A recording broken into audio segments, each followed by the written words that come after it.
Today we're going to do a video on troubleshooting the dryer in our RV.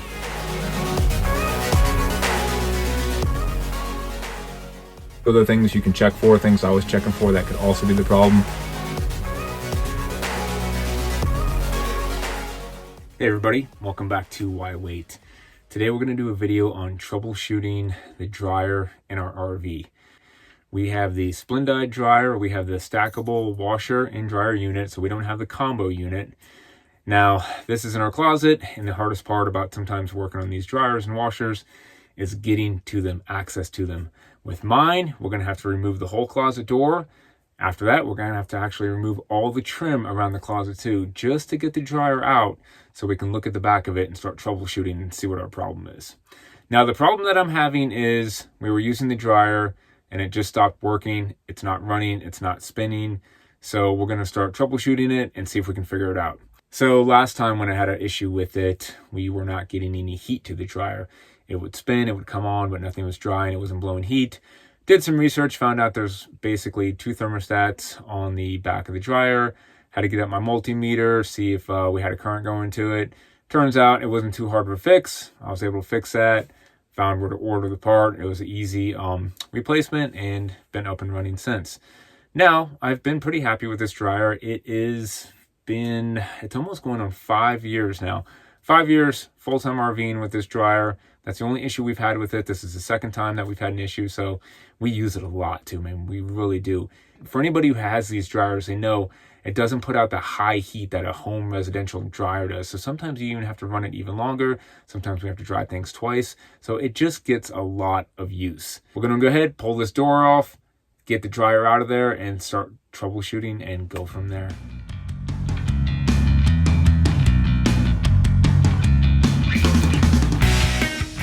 Okay, we got the door removed. And I will say one thing, that door is a lot heavier than it looks or you would think.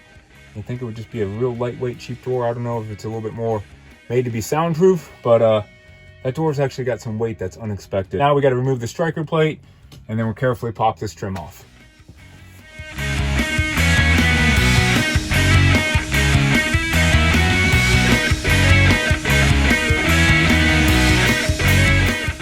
Now the good thing is the dryer's not heavy.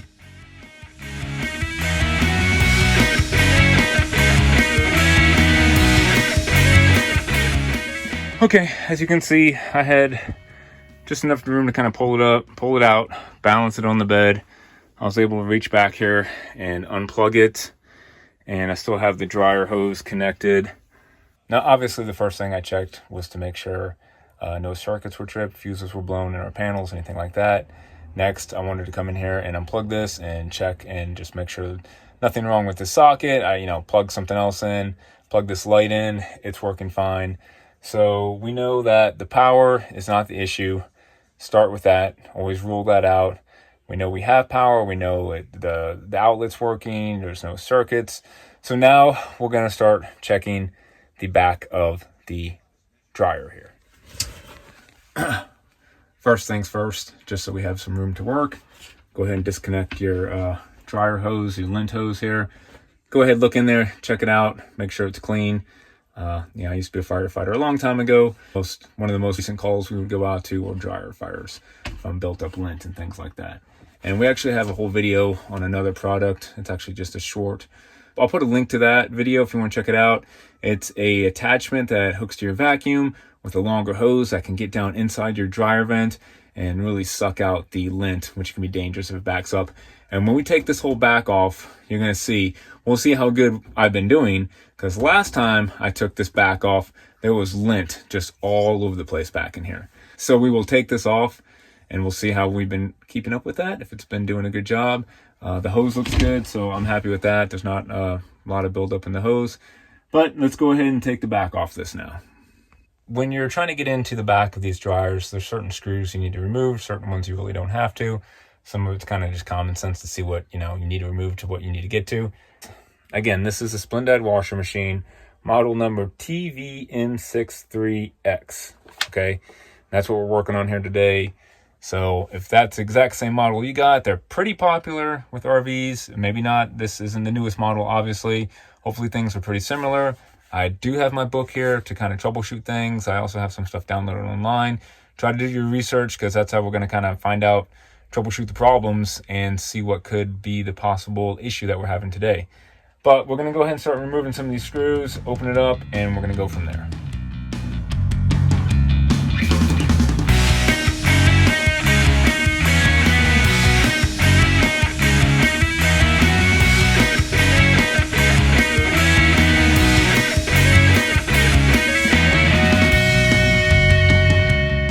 Yeah, you can see we removed this.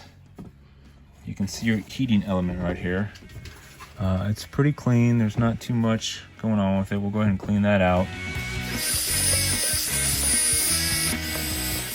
Okay, I went ahead and cleaned this up. There wasn't too much lint in here. I cleaned it up a little bit.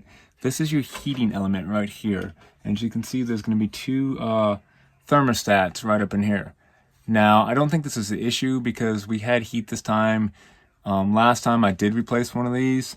So for the time being, I'm going to bypass this. If you do need to get in here, you remove the heating element right here, get a multimeter out, pull the wires off, and you can check these. Pretty simple fix. Okay, we're going to test our two heating elements here and see if they got continuity. So we're going to go ahead and unplug these and pop these off. Go ahead and take a picture just in case so you always know how they go back together. I have replaced one of these before and I can't remember which one. You can see one has the blue dot, one has like a silver dot, but I'm going to get my multimeter out. I'm going to plug these and we're going to go ahead and test to see if these are still good. Okay, as you can see, we disconnected the wires from this one and we disconnected the wires from this one. Now we're going to go ahead and take our multimeter, and if you really want to learn how to use one of these, go to a different YouTube video because I'm not a pro. But to test continuity, you're going to turn it usually to a symbol that looks like that. Okay, we're going to place one end of the probe. It doesn't matter which end of the probe you place on the terminals here. And just place one here and place one here. And if you get a beep like that, it's good. There's continuity. It's working. You have electricity flowing through it, basically. Over here, you can do it either way again. Place one on each end of the terminal, and you can hear the beep, so those were good. Okay, so as expected, those were good. Now this was my issue last time I had an issue with the dryer, and again, that was because I didn't have any heat. The dryer was working, it just wasn't getting hot. So I was pretty sure it was one of the heating elements. Changed those out, and boom, they worked just fine. So went ahead and just tested those just to go ahead and test them just to make sure, because again, I'm not too sure what the problem is yet. But those are good. Again, a multimeter comes in handy to have. I hardly ever use this, but I do recommend getting one. I know you guys watch some of my videos for maintenance how-tos, fixing things, but I'm not going to lie to you. I'm not the biggest electricity guy. That's not my forte. But just knowing how to use some of the basic things with these multimeters will come in handy around an RV. Anyways, let's get back to it. We're going to go ahead and put these wires back on, and we're going to go ahead and button this up because we know it's not this. And we're going to get inside. We're going to take this side panel off. Because again, this could be even the switch to the door. You know, if your door's not closed all the way, if it's not registering that the door is closed all the way, the dryer's not going to come on. That may be something I have to check. So we're kind of just going to break this down and just, you know, come along for the ride with me as we figure this out, hopefully. So to get the top off so you can have access to a lot of things, there's going to be a screw here and here. And those are the only two you need to remove to get the top off. Remove those, and then you can actually pull the top back to you. It's a little hard, it's a little tight, it may feel like it's not going to go, but it will. So after you get those removed, you're going to just actually pop this back. It's going to slide back to you, and let me see if I can show you guys this angle, just in case you're having trouble with it. Again, remove the screw here and here, and it should slide back. As you can see, if I lift it up, you see these little white tabs. You can see these little white tabs right here going all the way down, and those are just tucked underneath here. So you really just have to kind of hit the front of this or grab it from the back and slide it off. It will come off, trust me. Now we have access to some more stuff up here. Okay guys, as you can see, we got this right panel opened up over here, and you can see the buildup of lint. As good as we try to keep it all from getting in here, it still escapes and gets in here. We're gonna have to vacuum all this out and clean all this out. And I mean, you can see it. There's plenty back here. I'm not assuming that's the issue, that nothing tripped out. But let's go ahead and get that cleaned up. And again, I've said this before, you may just want to get your dryer, pull it out every year, annually, take the sidewall off, and just get in here and vacuum it out. I mean, I don't know if there's anybody who is as conscious of this as I am. I always take that one tool I showed you. I am down there cleaning all the lint out the best we can. We empty the lint trap every single time. It doesn't matter. This stuff is still going to get in here. It's still going to build up over time. And it's just going to cause problems. It can cause the thermostats to cut out. It can, clog things up. And worst case scenario, it can create fires. So it's not a bad thing to, even if you don't have any dryer issues, get in here maybe once every 2 years, if that. It's a little bit of pain in the butt, but it might just be worth it. Okay, guys, fast forward to about a week later here. The last part you just saw, I was just finishing up, just vacuuming, cleaning up the inside. Started doing some testing and kind of got busy. We had family come in town for the holidays, this and that. So it took me some time. I got back around to it. I didn't film everything while I was testing it, so I'm going to go back and show you today some of the things I was testing, some of the things to look for and problems that could be. And I did find the problem. Little switch right here, this little top cutout switch, little thermostat. And I tested this with the multimeter. It didn't have any continuity. And this is the culprit. And I had to replace it. Ordered a new one. It just came in today. We're going to put it back together. Hopefully everything will be good after that. I will have links down below to all the parts and places where you can order these thermostats for these dryers. It's a great company out west called Westland. And you can usually get tons of washer and dryer parts from them. They usually ship really quick. You can speak to somebody on the phone. They've helped me out in the past. That's where I got my thermostats from about 3 years ago when the thermostats went on the back. But we're going to replace this. I'm going to show you a few other things you can look for and test. And hopefully we'll get this dryer up and running. Okay, I'm going to show you guys where I found the little part that I need to replace, my problem. But I'm going to show you a few other things you can check for, things I was checking for that could also be the problem if you just don't have any power and it's not working. We already talked about if the dryer is working and it's just not blowing hot air, then you have to open up the back area because you have those two thermostats back there for the heat. Now, if your problem is like mine and you just can't figure out why it's not working at all, again, check the outlet, check your circuit breakers, go through all that stuff first. You can also test the plug, test the cord, and there's other YouTube videos that you can check to see how to test these. It's very simple as well. Go check that out because I just can't walk through the whole ways of using a multimeter and this and that. And honestly, I don't like those things anyways. I'm probably not the best guy to tell you how to use a multimeter, but just troubleshoot your problems. More than likely, it's not going to be things like this. More than likely, it is going to be just a little circuit switch, like one of these. Now, another thing it could be is the capacitor right here. Be careful with these. You want to ground these out before you start messing with them.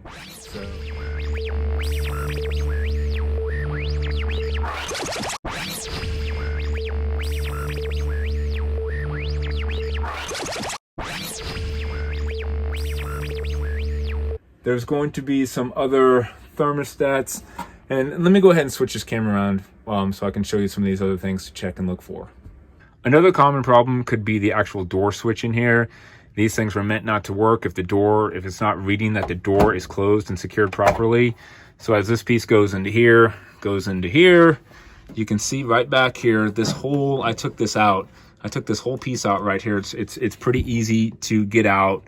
And there's some wires going into the top of it. You can pop this out of here. It's got the door switch. It's got this little plastic piece right here that moves as the door closes and opens. But you can test that for continuity. Make sure that all the wires going to this are working because that could be a problem.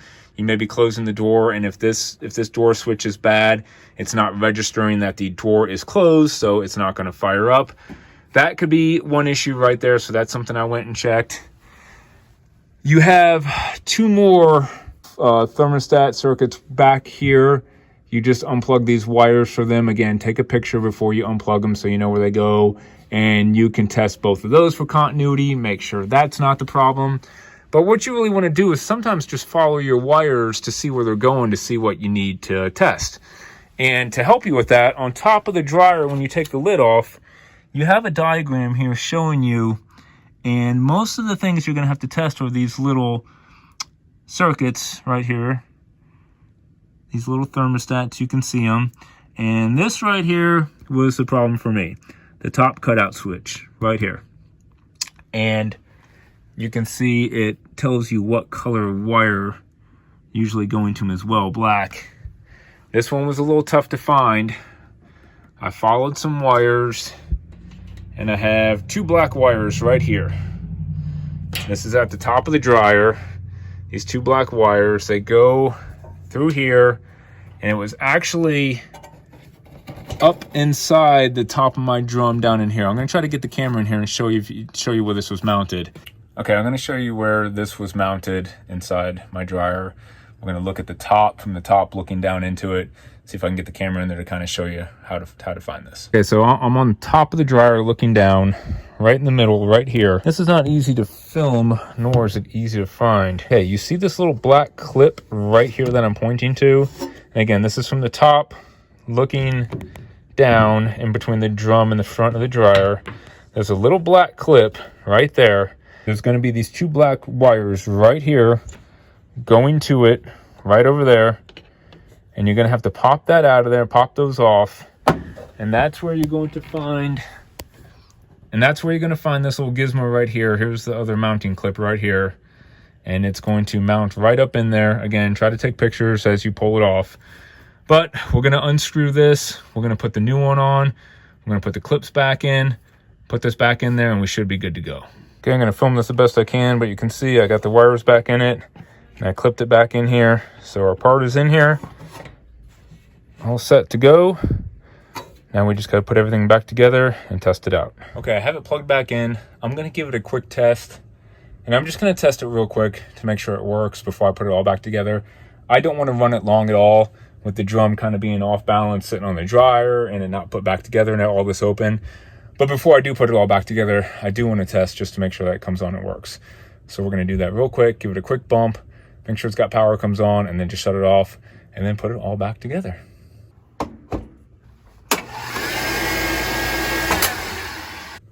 Okay, she's running again. As we thought, that was the problem. So, not a hard fix, not too much of an expensive fix. Those little thermostat switches cost more than they should. Again, this is a company, a United Kingdom company. The parts aren't always that easy to find. I'll put the links below to my model dryer, to that part number, to the other part numbers for the thermostats if you just don't have heat, meaning if the drum is spinning but it's not blowing hot air. I'll put all those part numbers down. I'll put a link also to the website that I found that breaks down this whole machine, breaks it down, shows you pictures and every part number, whatever you need to find for this, whether it's a door, just anything. And again, it's Westland Sales that I got the part. It was about $50, $40, $12 for ship. Came really quick. That's where I found my other thermostats before a few years ago when I just had the heating problem. So go check them out if you need a part. We're gonna put this back together. Not much, I'm gonna save you from having to watch that. Just, hey, as always guys, I hope you enjoyed the video. Please like, subscribe if this helped you out. We have other videos, how to fix microwaves, DIY projects, maintenance stuff with RVs, lots of stuff like that to help you guys out with. And as always, get out there, start your full-time RV and adventure. Don't let broken dryers stop you from doing that. And we'll see you guys next time.